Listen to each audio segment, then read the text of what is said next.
What's good, people in the world today? It's Rob Mega here, and today I have that sweet fireside chat recap for you. Now, this last fire chat that just took place, it was the most anticipated one to date. The whole community was waiting for it, and it did not disappoint. Now, it lasted about 2 hours, but don't worry, I'm gonna break this thing down for you and give you exactly what you need to know. So let's get it. First off, the team talked about the successful small group meetup with a few community members held in Austin, Texas. Don't worry if he wasn't on the exclusive invite list this time around. McCarthy explained how this was a precursor to the grand forums in the future where all community members will be able to have the opportunity to interact with the devs and share feedback and ask questions. Michael also mentioned having a Mirandus Con as well. Good things to come indeed, so stay tuned. Next, we have the art updates. The team showed off new areas we'll be exploring in Mirandus, from shallow water riverbanks, mountains, and even caves.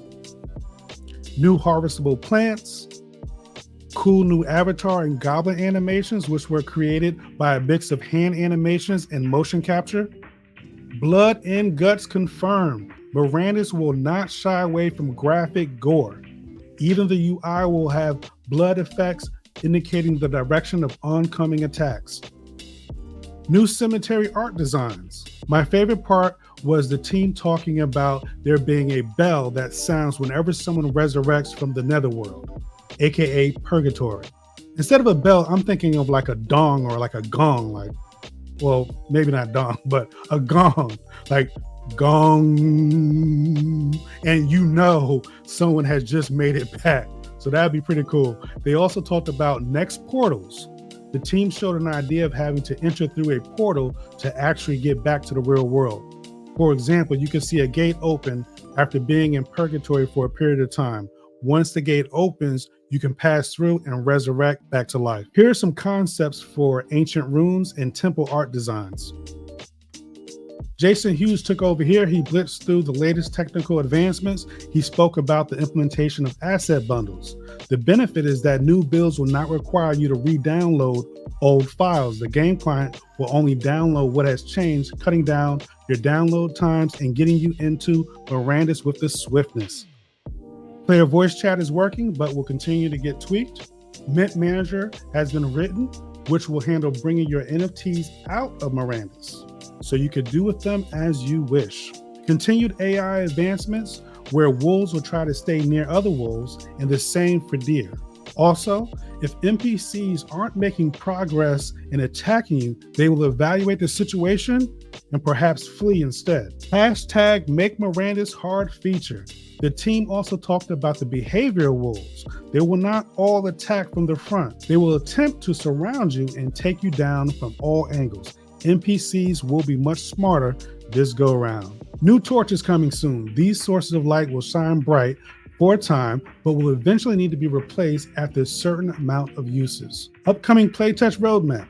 First up will be the tech test in a staged environment with as many players as we can get. For example, 500 players and 500 wolves and/or deer for everyone to attack, and test if the server can actually handle it. After that, we'll get a new zone to play in, and we'll be able to earn materium by killing monsters and have a more traditional gaming experience with crafting, looting, and more. There will be weekly wipes as needed, but as the development continues, we'll have fewer wipes and the number of zones to play in will increase. Hopefully by the end of 2024, Mirandus will resemble a more polished and fun experience. With that said, it will still be an alpha, but hopefully most of the deeds, buildings, and other NFTs will have real utility in the game. That's what the team's shooting for at least, and I can't wait. Inventory. Inventory will not stack. Each item will take up one slot unless it's really small, like gems. Spells. You will be able to find spells or runes, and you will need to equip them in one of your open slots. For example, perhaps a sword, bow, and one spell focus as you go out and adventure in Mirandus. Of course, you will be able to switch combat items as you choose. You will need materium to cast spells. McCarthy's plan is to have magic very unique and rare. Everyone will not be casting fireballs all over the place. Double dipping.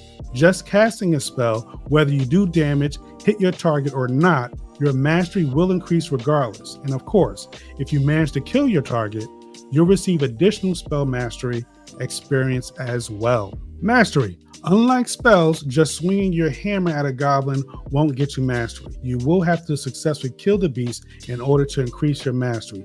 Ultimately, the more you're successful with an axe, the higher your axe mastery. The more you cast fire spells, the better your fire mastery. Mastery is a gate you need to unlock in order to use certain items or even specialize into specific classes. Losing mastery. Even if you obtain the required mastery to equip a legendary sword, but you later lose the level of mastery needed, that sword will still be on your person. However, it will be grayed out and unavailable to use. Classes. You will need to have the prerequisite mastery to equip a specific class. This was a pretty good explanation from Mike McCarthy, so I'm just going to let him go ahead and riff for you right here. Classes, I think, are in this too. Classes for us guys are major leaps forward.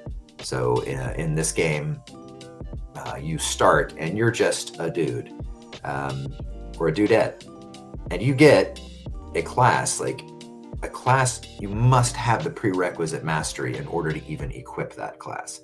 If you want to be called a swordsman of the dark, you will need to have sword mastery. You'll need to have dark magic mastery. You'll need to have bow mastery of a certain level. You'll need to have all of this stuff to allow you to equip that class. And what's cool about that is we are planning on classes being, a major leap forward in your powers and abilities. So some things are more incremental and some things are major moments. You're like, man, the second I was able to equip that class, I got a lot of passive buffs. I got these crazy new powers. That should be a big moment for you in the game. And also when players hover over you and they see your name, they now will see the class. It will show your name, plus you are a dark master of, whatever, which is kind of a cool flex. Armors and rings. You can't just equip a powerful magical sword just because you own it or found it. However, when it comes to armor and rings, you will not need any mastery prerequisite. Durability, still a work in progress. Items will not break all the time. However, at some point you will need to have a weapon repaired. However, this is something the team will implement much later. Purgatory. When you die, you go to Purgatory. Purgatory is a place to hang out, commiserate, joke, or even scold Leroy Jenkins for wiping the whole raid. Also, you can even trade with your fellow down adventurers as you wait to re-enter the land of the living. Cemeteries. After leaving Purgatory, you will arise at a cemetery, but it's going to cost you. There will be a base cost to cemeteries charged by the Mirandus team, and then cemetery owners can place a fee above this amount if they so choose. Building owners, you will need to log in, walk to your building, and perform a few actions to collect any income you have earned. Deed owners, you will be able to prescribe what type of building can be placed in certain rentable deed lots. Buffs. Owners of deeds will only receive a buff after they place their deed down, not just by owning it. Damage types. There are multiple types of damage a weapon can apply. For example, a fire sword will cause not only fire damage, but also slashing damage. There will also be defense types to mitigate certain types of damage. Looting. Combat contribution. In order to get credit for killing a monster and having the ability to loot it, you will have to contribute enough damage based off an algorithm. Ultimately, it is damage based. If the algo says you have contributed enough damage, you will then be eligible to access the looting window after clicking on the downed monster. Finally, you, along with everyone else who qualified, will need to click on the loot item they like. Some will be successful and receive the item in their inventory, and perhaps others will be unsuccessful and leave with nothing. Pro tip number 1, the closer you are to the downed creature before it goes down, the faster you'll be able to click on it and select a loot item. Pro tip number 2, adventure with friends you know and trust, whether in a guild or not. So what about healers and bards? Well, RIP. No looting for you, unless of course you also contribute enough damage per the algorithm. If you qualify just like anybody else.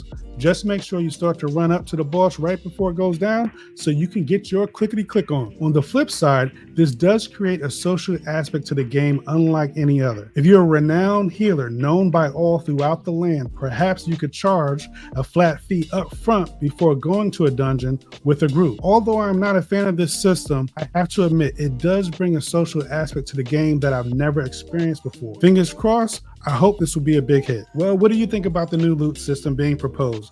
Love it or hate it? Post it in the chat. At any rate, this is version 1 of the looting system, and the team has already expressed if it doesn't work, they will readjust accordingly. Playtest resets. First, the game will be stood up and last for a week. Then as things improve, we'll get 2 weeks and so on and so on. Then by the end of year 2024, the team is working to have a full month worth of gameplay before any resets. And ultimately, we'll have quarters and half a years and years that'll just stay online. But a question, what do you keep between these resets? The resets will wipe everything except the material that you have earned and any ancient NFTs that you have acquired. There will be items in the game that will persist between wipes that will give you an advantage going forward into the next playtest. Well, hope you enjoyed. Recap complete. Rob Mega out.